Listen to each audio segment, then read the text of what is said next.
Doctor Khanna के lab से निकलकर वीर, छाया और कबीर सीधे वीर के पुराने घर की ओर बढ़े।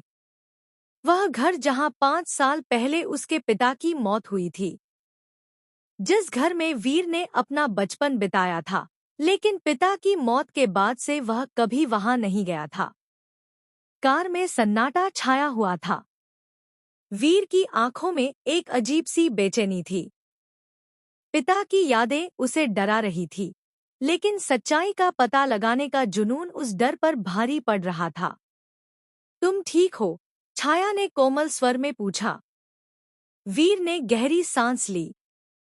हाँ, बस थोड़ा अजीब लग रहा है। 5 साल बाद उस घर में जा रहा हूँ। कबीर ने पीछे की सीट से कहा। सर, क्या हमें बैकअप बुला लेना चाहिए?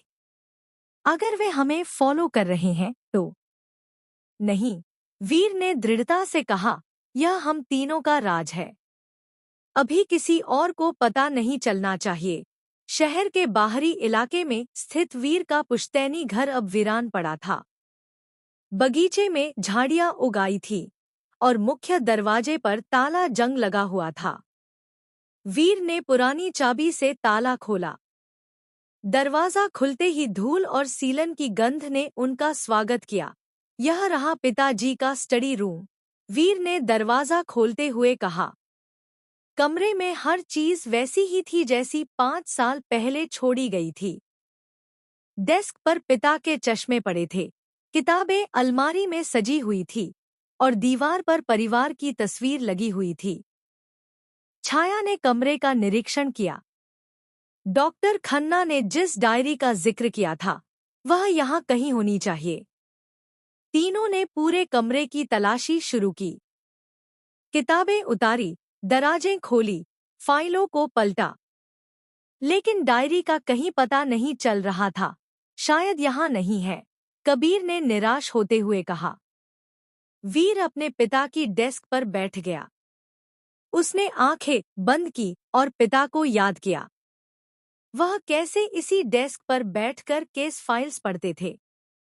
अचानक वीर की नज़र डेस्क के एक कोने में बने छोटे से नक्काशी पर पड़ी। यह रहा, वीर ने उत्साहित स्वर में कहा। उसने डेस्क के उस हिस्से को दबाया। एक छोटा सा दराज खुल गया जो पहले दिखाई नहीं दे रहा था। दराज के अंदर एक पुरानी, चमड़े से बंधी हुई डायरी पड़ी थी। पिताजी की डायरी। वीर की आवाज भावुक हो गई। छाया और कबीर ने धीरे से पीछे हटते हुए वीर को अकेला छोड़ दिया।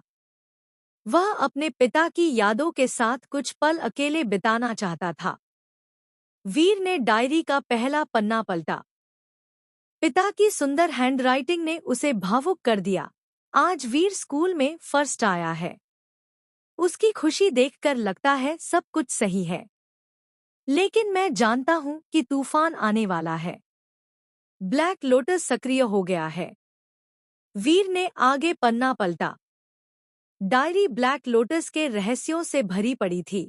इंस्पेक्टर, छाया ने धीरे से कहा, हमें जल्दी करनी होगी। वीर ने डायरी में से एक पन्ना निकाला जहां एक मैप बना हुआ था। यह रहा। पिताजी ने ब्लैक लोटस के मुख्य ठिकाने का पता लगा लिया था। मैप पर एक पुराने वेयरहाउस का निशान था, जो शहर के औद्योगिक इलाके में स्थित था। लेकिन यह तो 5 साल पुराना है, कबीर ने कहा। शायद वे अब वहां नहीं होंगे। शायद, छाया ने कहा। लेकिन हमें कोई न कोई सुराग तो मिलेगा। अचानक बाहर कार के इंजन की आवाज आई। कबीर ने खिड़की से झांका।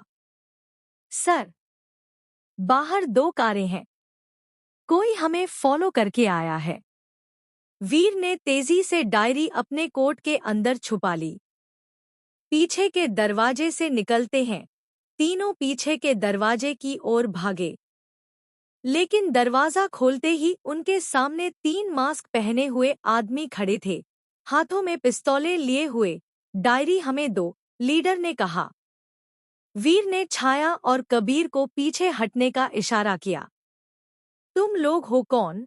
हम वो लोग हैं जो तुम्हारे पिता को भेज चुके हैं, लीडर ने ठंडे स्वर में कहा। और अब तुम्हारी बारी है। वीर की आंखों में आग थी। आज वह अपने पिता की मौत का बदला लेगा। उसने एक झटके से नजदीक की टेबल उठाई और उनकी ओर फेंक दी। भागो! वीर ने चिल्लाकर कहा। जैसे ही छाया और कबीर पीछे की ओर भागे, वीर ने अपनी पिस्तौल निकाली। एक गोली चली और फिर अंधेरा छा गया। क्या वीर बच पाएगा? क्या डायरी ब्लैक लोटस के हाथ लग जाएगी? छाया और कबीर कहाँ भागे हैं?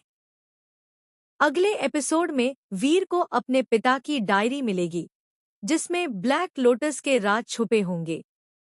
साथ ही छाया को अपनी लापता बहन से जुड़ा एक महत्वपूर्ण सुराग मिलेगा।